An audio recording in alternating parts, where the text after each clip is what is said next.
며칠 전 뉴스를 보니까 전 세계의 모든 직장 중 제일 좋은 직장을 포브스에서 선정을 했다는데요.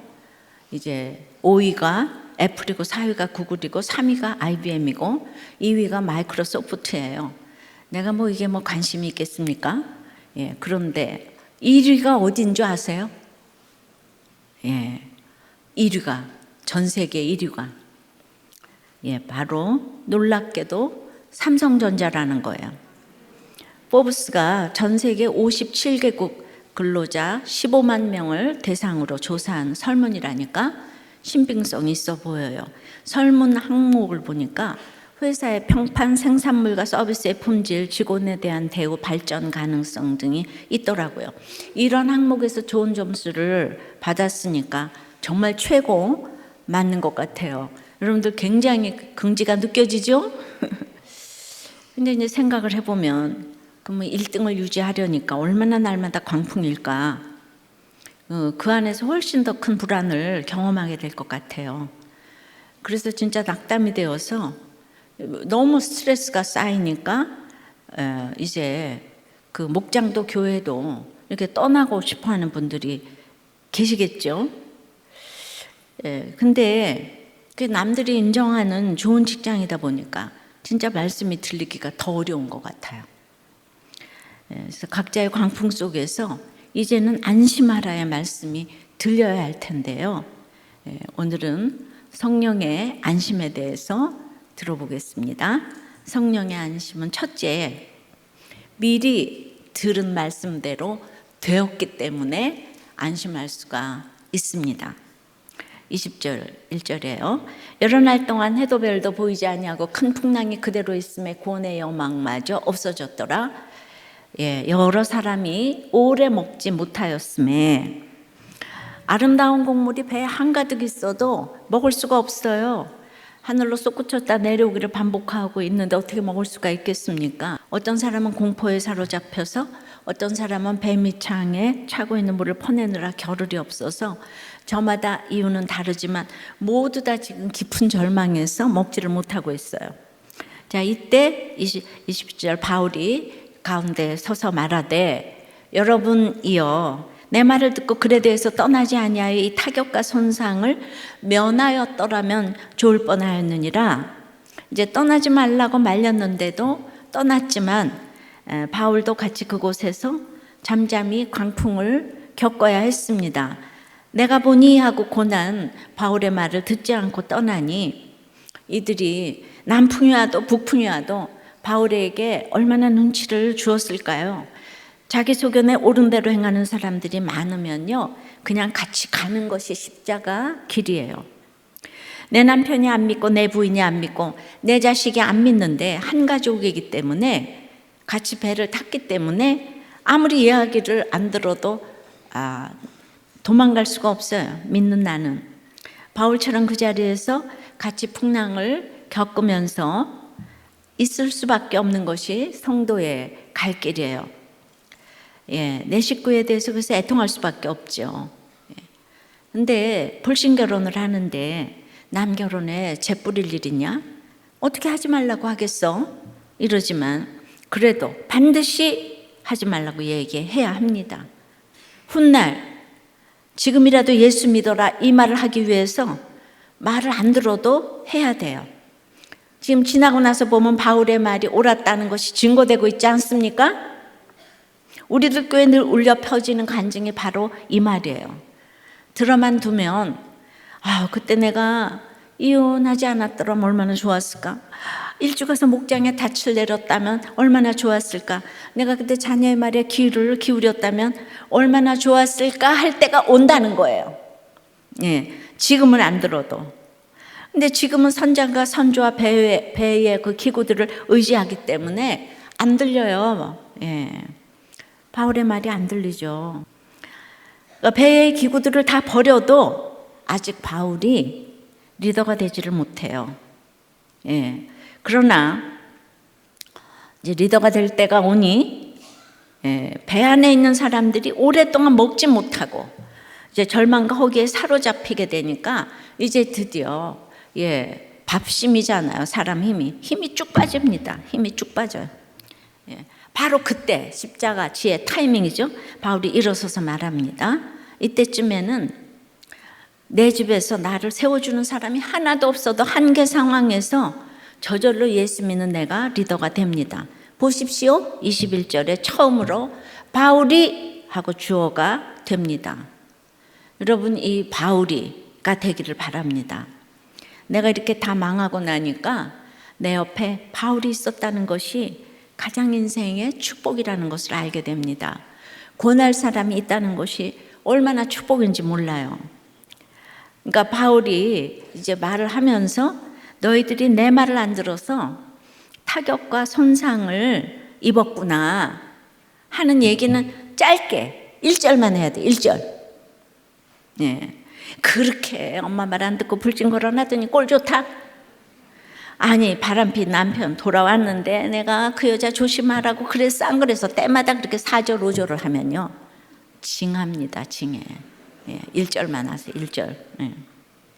그래서 바울도 21절 한 절만 하고요 22절부터 6절까지는 이제 안심하라 이걸 많이 합니다. 떠나지 말라고 그렇게 여러 번 간절히 권했지만은 이제 광풍을 당했잖아요. 이때는 해야 할 일이 위로하는 거예요. 위로하는 거. 22절 내가 너희를 권하노니 이제는 안심하라. 여기서 이제는 언제입니까? 이미 9절 10절에서 들은 말씀이 기억날 때예요. 너 이 항해하면 타격을 입을 거야. 그러니까 말씀 안 들으면 광풍이 온다고 했기 때문에 광풍이 와서 말씀대로 되었구나. 성경 말씀대로 됐잖아요.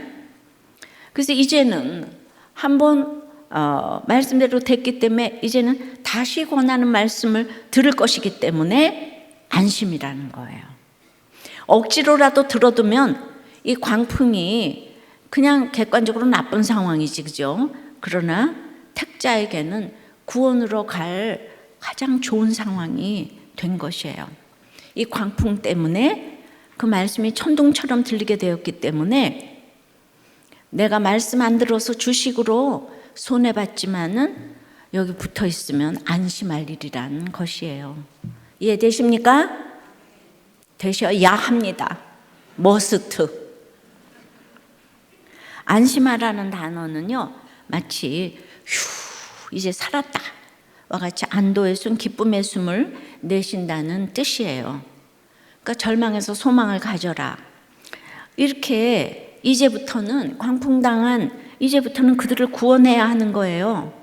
그러기에 하나님 말씀 안 듣고 주식하고 비트코인하고 결혼하고 이혼하고 재혼하고 바람피고 나가서 타격과 손상이 있다 해도 지금부터 또다시 구원의 대상인 거예요.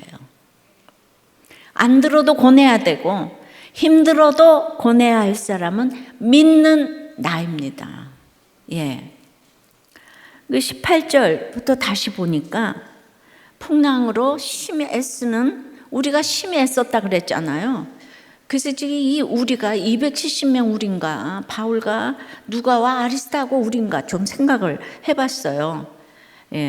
그런데 죄수들이 뭐 그렇게 심히 애썼겠어요, 그죠? 그러니까 이거는 바울과 누가와 아리스토고가 맞지 않을까. 그러니까 그 알아주는 자 없어도 막상 광풍이 오니까 심히 애쓰고 힘들어하는 사람은 또 믿는 사람이잖아요. 부모잖아요, 그죠? 그러니까 누구보다 핏방울이 땀방울이 되도록 기도하지 않았을까요? 성도에 가는 길이 이런 거예요.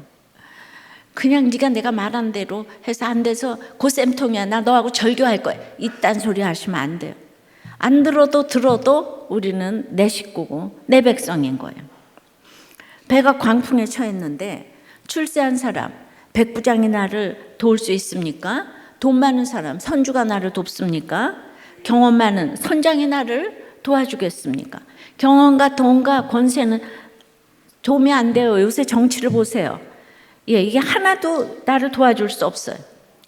이 절망스러운 상황에서 바울은 희망을 말합니다. 표류하는 배 안에 있는 사람들의 가장 큰 적은 광풍도 모래톱도 아니었어요. 그들의 가장 큰 적은 절망인 거예요. 절망. 바울이 겁에 질린 사람들에게 안심하라고 말한 것은 너무나 적절한 위로이자 격려였습니다.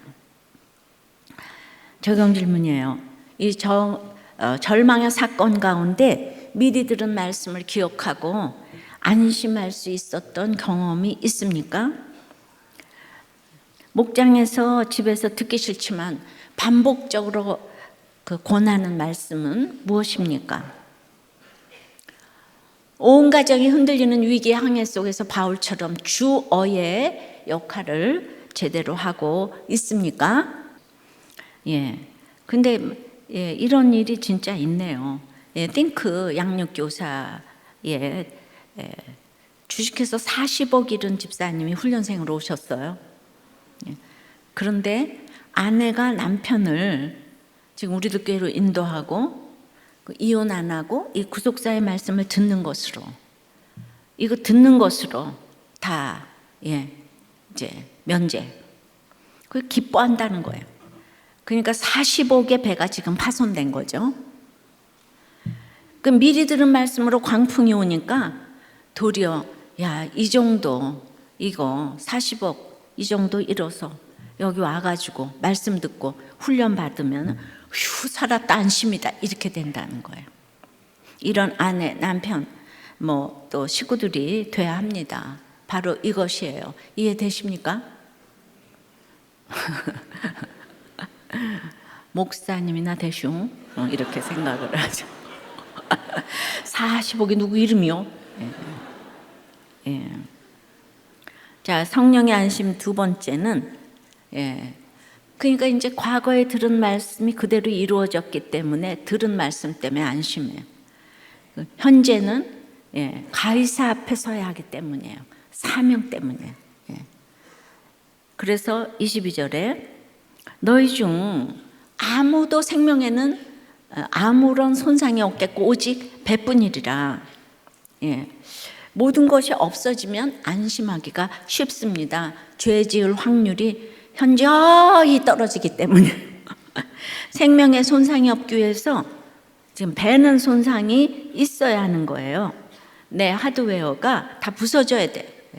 안심하라의 근거는 배가 파손된 것이기 때문에 그것은 있어야 할 일인 거예요. 그런데 망망대해 풍랑 가운데 배가 손상을 입는데 어떻게 아무 생명에도 손상이 없겠어요? 배가 상하면 생명도 상할 것이 너무 분명하지 않겠어요? 상식적으로는 납득이 안 가는 예언입니다. 근데 그 이유를 23절 4절에서 말합니다. 23절 앞에 원어에는 왜냐하면이 있거든요. 23절 내가 속한 바 곧 내가 섬기는 하나님의 사자가 어젯밤에 내 곁에 서서 말하되 바울아 두려워하지 말라. 네가 가이사 앞에 서야 하겠고 또 하나님께서 너와 함께 항해하는 자를 다 내게 주셨다 하였으니, 그러니까 왜 배는 상하는데 아무도 죽지 않느냐? 이제 그런 질문에 하나님의 사자가 어제 밤에 이미 바울에게 말씀하셨다는 거예요. 두려워하지 말라. 왜 두려워하지 말아야 하느냐? 로마에 도착해서 가이사 앞에 서야 하기 때문이라는 거예요. 그래서 바울의 생명이 손상되지 않겠죠? 근데 뿐만 아니라 이 배에 탄 모든 항해자들을 다 바울에게 주셨다고 해요. 여기서 주셨다는 말 안에는 은혜가 들어있습니다. 은혜로 주셨다, 호의로 베풀어 주셨다는 뜻이 있어요. 그러니까 무슨 말인가요? 바울 한 사람 때문에 바울에게 하신 약속을 지키시기 위해서 나머지 그 배에 탄 사람들 모두를 은혜로 바울과 함께 살려주신다는 말씀이에요. 그냥 하나님이 항해자들을 살려주신다고 해도 되는데 바울에게 주셨다고 합니다. 그것은 바울을 통해 바울이 가이사 앞에 서야 하는 것이 사명이기 때문에 이런 사명이 있는 한 내 식구뿐만 아니라 배에 탄 죄수들의 영혼 구원의 일이 이루어지게 하신다는 거예요.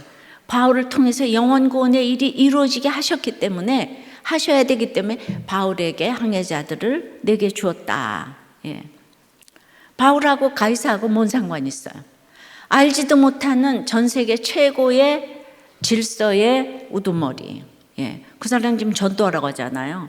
예, 그러니까 항상 내가 질서에 순종하고 그 사람을 전도하려고 애쓰고, 그 나의 어떤 인격이 아니라 그 항상 사명이 있고, 예, 알지도 못하는 사람을 위해서 이렇게 전도하려고 할 때 내 식구들은 나에게 다 주실 줄 믿습니다. 내 식구들은, 그러니까 내가 지금 알지, 바울하고 가이사하고 뭔 상관이에요? 근데 계속 그렇게 사명의 지경이 지금 넓어지는 거잖아요. 인생은 사명 때문에 왔다가 사명 때문에 갑니다. 다른 사람의 구원을 위해 애쓸 때 하나님께서는 내 가족도 구원해 주신다는 것이죠. 예, 바울에게 사명이 있기 때문에 너와 함께 행선하는 사람도 죽지 않는다는 거죠. 여러분에게 사명이 있기 때문에 여러분과 한 배 탄 사람은 죽을 수가 없어요. 구원의 근거가 하나님께 있기 때문에 그래서 안심할 수가 있는 거예요. 집안에서 한 사람 사명이 있는 사람이 있으면 우리는 다 하나님께서 그 사람 때문에 전부 다 죽을 수가 없는 거예요. 구원이 하나님께 있기 때문에. 카드빚이 있고 남편은 부정맥이고 살 수가 없다고 하는 분이 있지만 그 기가 막힌 예루살렘에서 예수님을 지금 증거하는 것이 사명이에요. 현재가 선물이잖아요. 지금 현재는 사명을 감당해야 돼. 과거엔 들은 말씀으로 안심하고 지금 사명을 감당해야 되기 때문에 현재, 예, 그래서 안심하는 거예요. 내가 자꾸 무슨 일이 올 때마다 도박으로 피하고 뭘로 피하고 피하는 거는 하나님을 피하는 거예요. 예, 똑같은 거예요. 그래서 지금이 가장 중요하고 현재가 선물이고 현재, 예, 메멘토 모리가 되려면은 이제 카르페디엠,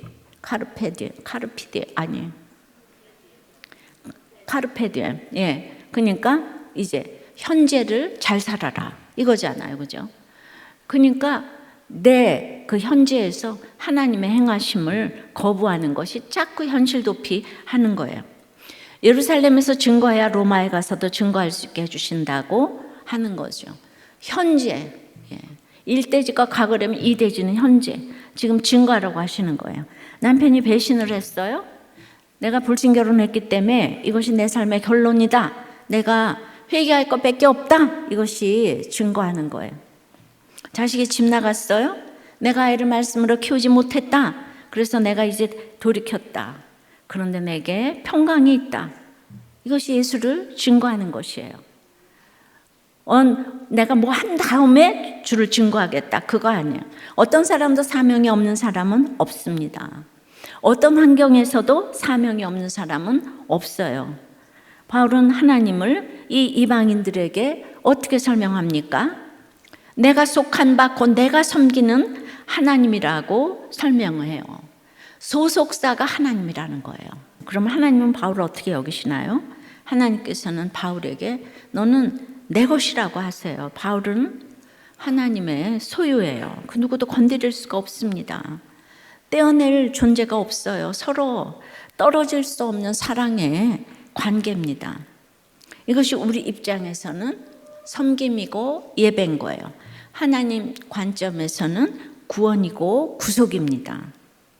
우리는 이 최고의 소속이 주는 힘을 이렇게 경험하게 되는 거예요. 세상에 인류학교나 인류기업에 소속이 되면 많은 부분에서 안심을 좀 얻을 수 있겠죠. 잠깐. 그러나 인류가 될수록 더 불안하고 걱정하고 절망할 일이 많은 것도 사실이에요. 예. 큰 노력으로 쟁취해야 되고 쟁취한 것을 더 큰 노력으로 지켜야 하니까, 예, 얼마나 불안하겠어요. 제가 성령이 함께하지 않는다면 지금 이 제가 우리 교회 목사라는 거는, 예, 이거는, 예, 그야말로 욕인 거예요. 성령 받지 않고 이 목사를 하라 그러면. 매사에 제가 걱정을 해야 되는 거죠. 도마 위에 올라가 있으니까. 뭐 한마디만 해도 그냥 재치기만 해도 폐병 걸렸다 이렇게 나오니까. 진짜 그래서 성령의 안심을 여러분들이 경험을 하셔야 되는 거예요. 하나님께 속한 우리의 소속은 우리가 쟁취하는 게 아니에요. 모든 믿는 자에게 거저 주시는 은혜예요. 은혜로 받으시니까 내 자격이나 공로로 받은 게 아니에요. 그러니까 잃어버릴까 두려울 게 하나도 없는 거예요. 그럼 우리가 뭐 값싼 소속이에요? 어떤 인류보다도 높으신 창조주 하나님의 소유인 것이죠. 그러니 이런 대단한 자존감이 생겼으니까 저절로 이 소속사에 들어오라고 사명이 생기지 않겠어요? 자존감이 생기면 사명도 저절로 생겨요. 자존감이 없으니까 사명이 없는 거예요. 그러니까 내가 흑역사인데 내 힘으로 생긴 거예요. 은혜로 주어진 거죠. 똑같은 사건에서 이제는 안심하라 말할 수 있는 바울이 되시기를 바랍니다. 여러분의 가족들에게, 여러분이 속한 공동체 식구들에게 이제는 안심하라.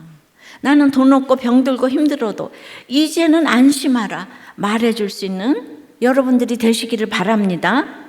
오늘 내가 파손됐을지라도 이제는 안심하라의 말씀이 여러분에게 들려지기를 바랍니다. 또 그렇게 말해줄 수 있는 사람이 되기를 바라요. 276명 중에서 백부장, 선장, 선주가 리더입니까? 예수 믿는 바울이 리더예요. 근데 선장, 선주, 우리 빌보 감옥에서도 봤지만은 군인들이 다 도망가니까 그 간수는 자결하려고 그랬잖아요. 그러니까 리더 한 사람이 얼마나 중요한지 몰라요. 276명 이거를 데리고 지금 가야 되는데 거기서 나는 돈 없고 병들어 힘들어 이제 어쩔 수가 없어. 리더의 최고의 그 덕목이 그렇게 극단적인 선택을 하면 안 되는 거죠. 힘든데 나처럼 죽어라 이렇게 하게 되는 거는 정말 그거는 최악이라고 여겨집니다. 아무리 파손됐을지라도 이제는 안심하라 그런 비전을 줘야 되지 않겠습니까? 이제는 안심하라. 바울이 지금 돈 있습니까? 명예 있습니까? 초라한 늙은이잖아요. 죄수잖아요. 근데 이제는 안심하라. 예수 믿는 사람은 어디서나 그 리더의 역할을 하게 될 줄 믿습니다. 주어가 돼서 모든 사람들을 살리는 일을 해야지 나는 책임지고 죽는다 그러시면 이제 안 되는 거예요. 갑자기 소명이 하늘에서 뚝 떨어진 것이 아니라 살아오면서 로마행의 비전을 주셨어요. 한 사람이 무엇을 소망으로 삼는가에 다 같이 죽기도 하고 살기도 합니다. 276명 중에서 이 바울 한 사람이 여기를 다 살린 거예요. 그러니까 저도 이렇게 제가 적용을 하면 저 목사 한 사람의 소망이 야망이 되지 않으면 제가 사명이 있는 한 행선하는 자를 다 내게 주셨다는 것처럼 우리들 교회 승선한 여러분들이 다 천국행 배를 타고 함께 갈 걸 믿습니다. 적용해 보세요. 바로 지금 내 삶에서 증거해야 할 나의 사명은 어떤 것입니까? 내가 서야 할 가이사 앞은 어디인가요? 이타적으로 나아갈 때 나와 함께 탄 내 식구들도 구원해 주실 것을 믿나요? 성령의 안심 세 번째는 말씀하신 그대로 이루실 하나님을 믿기에 안심할 수 있는 거예요. 자, 과거, 현재에서 이제 미래로. 말씀하신 거 안 들었다가 광풍 왔으니까 말씀이 그대로 이루어져서 이제 말씀하신 그대로 이루실 하나님 이걸 믿기 때문에 안심하는 거예요. 그래서 과거, 현재, 미래를 다 안심할 수 있습니다. 자, 25절 6절 그러므로 여러분이 안심하라. 나는 내게 말씀하신 그대로 되리라고 하나님을 믿노라. 그런즉 우리가 반드시 한 섬에 걸리리라 하더라. 바울이 안심하라는 말을 두 번이나 하는데요. 22절에서는 이제는 안심하라. 25절에서는 그러므로 안심하라. 앞에서는 들은 말씀이 있으니까 안심하라고. 여기는 약속의 말씀이 있으니까 안심하라고. 과거에도 너는 택자였기 때문에 안 들었어도 너는 택자였기 때문에 안심했어야 되고 지금 앞으로도 안심을 할 거라는 거예요. 그래서 9절에서 고날 때 안 들어서 광풍 왔으니까 이제 들어야 한다는 걸 알았잖아요. 반면교사가 됐잖아요. 그래서 듣던지 안 듣던지 우리는 주식을 해도 비트코인을 해도 교회를 와야 되는 거예요. 예배를 드려야 되는 거예요. 바람을 펴도 우리는 목장에 와야 되고 비트코인을 해도 목장에 와야 돼요. 그러니까 여러분들은 뭐 이렇게 이제 세상에 그동안 바람 피는데도 목장에 오시느라고 너무 수고하셨네, 이렇게 얘기를 하면서 격려를 하셔야 되는 거예요. 아셨어요? 그러니까 옳고 그름으로 자꾸 정죄하고 이러시면 이제 안 되는 거예요. 그래서 이렇게 풍랑에 휩쓸려 망망대해서 방황하다가 침몰하지 아니하고 반드시 한 섬에 걸릴 것이라고 약속의 말씀을 전하는 거예요. 그러므로 안심하라고. 바로 그 한 섬이 예수 그리스도라고 할 수 있는 거죠. 예수님도 광풍에서 걸어오셨어요. 그렇게 광풍에서 배멀미가 심할 텐데 예수님은 고물에서 주무셨어요. 예수님과 이렇게 한 방향으로 같이 가다 보면 어느 날 보니까 목적지에 도달해 있는 거예요. 목장에서 같이 가다 보니까 어느 날 목적지에 도달하고 있는 거예요. 바울만 지금 심히 애쓰고 기도하고 276명은 다 벌벌벌벌 떨잖아요. 그죠? 누구와 함께 가는가가 너무 중요하고 예수님 주무셨다고요. 바울에게 눈에 보여줄 것이 뭐가 있겠습니까? 안심의 근거는 눈에 보이는 것이 아니라 믿음을 통해서 얻어지는 것이죠. 눈앞에 사람을 의지했다면 사람이 없어지면 사라질 안심이죠. 누구 옆에 있는가가 너무 중요해요. 로마 선교를 위해서 지금 276명이 조난당할 위기에 있는 거예요. 그런데 오늘 이 말씀이 여러분에게 꽂힌다면 한 섬에 걸리리라의 축복이 여러분에게 임할 것을 믿습니다. 한 섬 예수 그리스도, 많은 환난이 한 섬 예수 그리스도를 보게 합니다. 나의 유라굴로 광풍이 한 섬 예수 그리스도를 보게 합니다. 극한 상황에서도 하나님의 신실하심에 근거하여 확신과 평안 가운데 거한 바울의 모습은 폭풍의 상황에 매몰되어 낙담한 사람들에게 매우 충격적으로 비춰졌을 것이에요. 그러니까 이때 전도를 해야 되는 거예요. 기가 막힌 상황에서 같이 예수 믿고 천국 가자고 얘기를 해야지. 그렇게 그냥 어떻게 그럴 수가 있어요. 이런 얘기 좀 하지 마시고요. 바울은 그 배에 타고 있는 모두가 무사할 것이라고 강조합니다. 폭풍은 수그러들지 않고 상황은 전혀 변한 게 없음에도 바울이 이렇게 안심하라고 외칠 수 있었던 그 근거가 말씀 때문인 거잖아요. 그러니까 우리들 교회가 큐티를 하고 목장에서 나누니까 다 안심하잖아요. 무슨 사건이 일어나도 다 안심하잖아요. 광풍 속에서도 말씀을 붙들고 있는 한 사람이 있으면 그 가정은 소망이 있는 거예요. 그 공동체는 살아나는 거예요. 바울이 가장 인생이 어두울 때 언약의 하나님을 만났기 때문에 지금 두려워하고 절망하고 있는 그 순간에도 자신이 만난 하나님을 소개하는 거죠. 자신에게 말씀하신 그대로 당신에게도 될 거다, 이렇게 하나님을 전합니다. 2000년 전에 나를 위해 죽어주신 말구 육간에 태어나신 고운 것도 없고 풍채도 없고 아름다울 것도 없는 그 예수님이 나를 위해 죽어주셨기 때문에 이 한 섬에 우리가 걸리기를 원하는 거죠. 이분이 우리가 이 주일학교 선생님이 그 사람이 잘생기고 뭐 스펙이 있고 그게 우리 무슨 상관이에요. 그냥 아들 위해서 달려와 주시고 같이 파출소까지 같이 가주셨다는 것으로 우리에게는 구세주가 되는 거잖아요. 그러니까 예수님이 나를 도와줄 사람이 풍채도 있고 스펙도 있고 그 상관이 없어요. 상관이 없어요. 나를 위해 죽어주시는 예수님은 이 풍채가 없어요. 내가 앞으로의 앞날을 알기 원한다면 예언기도 환상기도 따라다니지 말고 바울 사도처럼 살아야 되는 거죠. 자기 부정과 십자가를 잘 지게 해달라고 기도하면 앞날을 다 알 수가 있어요. 우리는 성경을 끼고 살잖아요. 그러니까 우리가 환상 예언기도 안 받으러 가도 여러분들이 너무 앞날을 잘 알고 있어요. 언제나 길이 보여요. 우리 주님께서는 누구든지 나를 따르려거든 자기를 부인하고 자기 십자가를 지라고. 자기를 부인하면 십자가가 지혜고 타이밍이라고 그랬잖아요. 타이밍을 알게 해주시는 거예요. 언제가 구원받을 때인지, 지금이 갈 때인지 나갈 때인지, 말을 할 때인지 안 할 때인지, 이런 예언이 어디 있겠습니까? 그래, 자기를 부인해야 주님의 말씀을 받아들일 수 있는 거예요. 내 십자가를 져야 주님을 의지하면서 행할 때에 앞날이 보이고 이것이 안심의 근거가 되는 줄을 믿습니다. 적용해 보세요.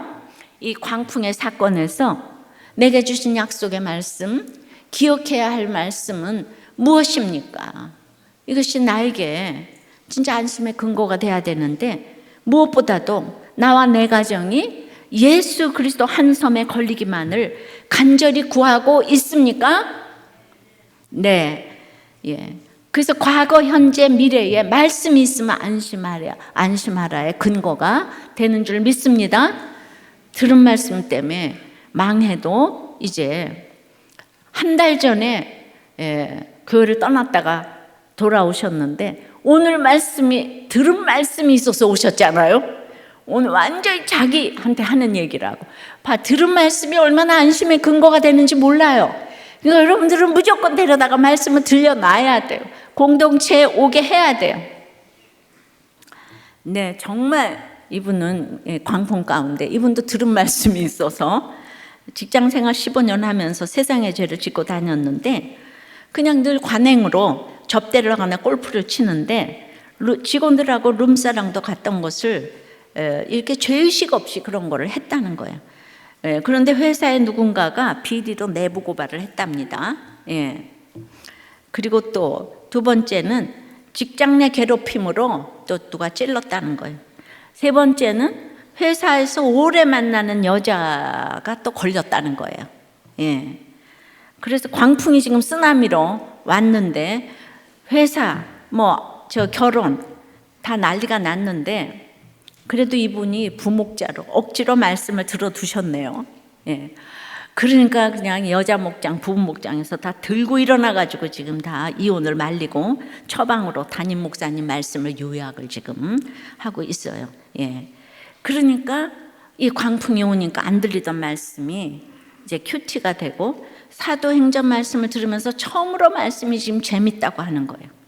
지난주도 참 재미있더라고 이렇게 얘기를 하세요. 그러니까 광풍이 오니까 들은 말씀으로 안심이 지금 되는 이런, 그래서 우리는 누구도 정죄하시면 안 되는 거예요. 그때부터 다시 구원의 대상이 되는 거예요. 맨날 사랑은 오래 참고 인내하는 거죠. 인내하는 게 이를 악물면서 인내하는 게 아니고 품어야 되는 거죠. 그 뜻이에요. 품어서 내가 영적 자녀로 나아야 되는 거예요. 그러려고 인내를 하는 거지, 일을 가면서 이빨 빠지게 그렇게 내가 참아서 복수하리라. 제가 맨 처음에 십사리 하면서 내가 참아서 훌륭한 며느리라는 얘기를 반드시 듣고야 말겠어. 이러면 안 되는 거예요. 지난주 말씀 찬양이 큰 물결이 일어나 나쉬지 못하나 이 풍랑으로 인하여 더 빨리 갑니다. 지난주 설교를 이제 한 구절로 요약해주는 찬양이었는데, 이 찬양은 톱레이디 목사님이 쓰셨어요. 이분은 38년 짧은 인생을 살고 하나님의 부르심을 받았는데, 아버지가 일찍 돌아가시고 늘 가난했고 폐병 걸리고, 그러니까 그 찬양을 쓴 때가 32세 때인데, 이게 폐결핵 중에 진짜 광풍 중에 이 풍랑으로 인하여 더 빨리 갑니다. 참, 그리고 이제 38세에 돌아가셨는데, 오래 살고 적게 살고가 아니라 정말 전 세계인이 정말 부르는 찬송시를 쓰고 갔으니까 이 어마어마한 주의 일을, 사명을 감당한 거 아니겠습니까? 근데 이 톱레이디 목사님이 또 다른 찬송을 한 곡 썼는데, 바로 죽기 2년 전에 갑자기 심한 벌판에서 심한 그 폭우를 만났는데, 정말 따스한 날에 부는 미친 바람, 유라굴로 같은 폭풍우를 만난 거예요. 너무 두려워하면서 피할 곳을 찾다가 커다란 이 바위를 발견하고 그 바위 틈새에 몸을 숨긴 후에 이 맹렬한 폭풍우가 지나가기를 기다렸는데, 그 바위 틈에 숨는 순간 굉장히 그 안도감을 느끼면서, 그때 바위 틈에 이렇게 자기를 숨겨주시는, 자신을 위해 죽으신 그 만세반석 예수님을 떠올렸다는 거예요. 그래서 그분의 품에 안기면 다가올 심판도 하나도 두렵지 않다는 이런 확신을 가지게 됐고, 그래서 금세 찬송가를 적어가지고 바로 쓴 것이 494장 만세반석이 열리니. 그러니까 이 풍랑이 일어나요. 고요한 바다에 만세반석이 열리니, 이 두 개만 쓰고 갔어도 인류의 어마어마한 지대한 오래 살고 뭐 짧게 살고 이게 문제가 아닌 것 같아요. 이 갈라진 바위 틈새처럼 창에 찔려 갈라진 예수 그리스도의 이 옆구리에 그 보혈 아래로 피하면 어떤 죄인이라도 그 예수 그리스도의 보혈 안으로 피할 때 참 안식이 있다는 이런 내용인 거죠. 폭풍우가 불어 닥쳐도 바위 틈에 몸을 맡기는 것처럼 밖에는 유라굴로 강풍이 그러니까 이렇게 정말 그레데 해안을 의지하고 맞바람 피해서 왔더니 안에서 유라굴로 강풍이 내 쪽으로는 핍박이고 내 쪽으로는 유혹이고 우리는 항상 이렇게 사단의 시험 가운데 그냥 삼킬 자를 두루 찾는 것처럼 이렇게 집어삼킬지라도 만세반석 대신 예수 안에 내가 거할 때 우리는 휴 살았다 안심이야 외칠 수 있고 기뻐할 수 있고 나 같은 죄인을 받아주시는 은혜에 눈물을 흘릴 수 있는 것이죠. 이것이 바로 성령의 안심입니다. 광풍으로 말미암아 예수를 만나니 이 광풍이 성령의 광풍이 되고 그 예수의 말씀이 들리니 이제는 안심하라. 성령의 안심이 내 삶에 임하게 되는 줄 믿습니다. 말씀을 맺어요. 성령의 안심은 그래서 첫째, 미리 들은 말씀대로 되었기 때문에 안심할 수 있습니다. 이 과거에 들은 말씀대로 됐어요. 반면교사가 돼야 되기 때문에 우리는 어려서부터 교회를 나가야 되는 거예요. 그리고 현재는 가이사 앞에 서야 되는 사명이 있기 때문에 안심할 수 있는 거죠. 셋째는 말씀하신 그대로 이루실 하나님을 믿기에 안심할 수 있는 거죠. 너무나 힘든 일들이 여러분들이 많지만은 오늘 이제는 안심하라. 말씀이 있기 때문에 여러분들이 어떤 죄를 짓고 왔어도 지금부터 시작하고 구원받으면 여러분들은 옛날부터 믿은 사람하고 똑같이 은혜로 구원을 받았기 때문에 자격이나 공로로 누구도 자랑을 할 수가 하나도 없어요. 그래서 우리 진짜 만세반석이 열리니 내가 들어가는 것은 하나도 차별이 없는 줄 믿습니다. 기도합니다. 아버지 하나님, 우리들은 인생에 갖가지 사건들을 가지고 있습니다. 그 사건이 왜 일어났을까를 생각해 보면 내 삶의 결론인 것을 이렇게 알게 해주십니다. 많은 사람들이 말렸지만 우리는 그 배를 탔습니다. 재물과 많은 타격이 있을 것이라고 했지만 그 배를 탔습니다. 그러나 누군가의 기도가 있었기 때문에 이 자리에 와서 있습니다. 주님, 들은 말씀이 있었기 때문에 이제는 안심하라 하십니다. 어떤 환경에서도 안심하라 하십니다. 우리는 듣지 않아도 정말 금그릇 같은 모든 옆에 사람들이 있지만은 재물과 생명에 타격이 있을 것이라고 우리는 여전히 말해야 합니다. 그리고 강풍을 당할 때 옆에서 힘이 애쓰며 또 기도해야 합니다. 그리고 끝까지 이제는 안심하라고 위로해 줄 수 있는 바울처럼 한 사람의 중심 잡는 사람이 되기를 소원합니다. 주님, 바울은 이때도 저때도 들어주는 사람이 없고 결국 죄수로 가서 결국 그 많은 사람을 같이 풍랑을 견디면서 276명을 구원해야 되는 사명을 주셨습니다. 그러나 그것이 바울의 공로가 아니지 않습니까? 우리도 오늘 예수 믿으면 똑같은 하나님의 자녀가 되어서 안심하게 될 줄 믿습니다. 여러분 지금 너무 힘듭니까? 지금 광풍이 와서 일어설 수도 앉을 수도 없습니까? 오늘 어떤 상황에서도 이제 현재에 피하지 말고 가이사 앞에 서라고 하십니다. 사명을 찾으라고 하십니다. 지금 내가 주님을 만나면 주님께서 가장 큰 성령의 안심을 여러분들에게 보여주실 줄을 믿습니다. 내가 생각하는 것이 교회를 떠나고 목장을 떠나는 것이 아니고 하나님을 그것은 떠나는 것인데 이제 정말 하나님 만세반석이 열리니 내가 들어갑니다. 주님의 공로 없는 그 은혜로 베풀어 주시는 그 은혜를 의지하여서 주님의 자녀가 되기를, 한 섬에 걸리기를 소원합니다. 예수 그리스도 한 섬에 걸리기를 소원합니다. 주여, 각자 그 심령을 다 찾아가셔서 역사하여 주시옵소서. 주님, 우리가 잘나서 주님이 우리를 찾아주시는 것이 아니고 불러주시는 것이 아닙니다. 우리가 집에서 그 한 사람의 바울 같은 리더가 되기를 원합니다. 회사에서, 학교에서, 나라에서 그 바울 같은 한 사람의 리더가 돼서 모두를 구원해낼 수 있는 리더가 될 수 있도록, 성도의 사명을 감당할 수 있도록 역사하여 주시옵소서. 참으로 이 나라를 위해서 기도합니다.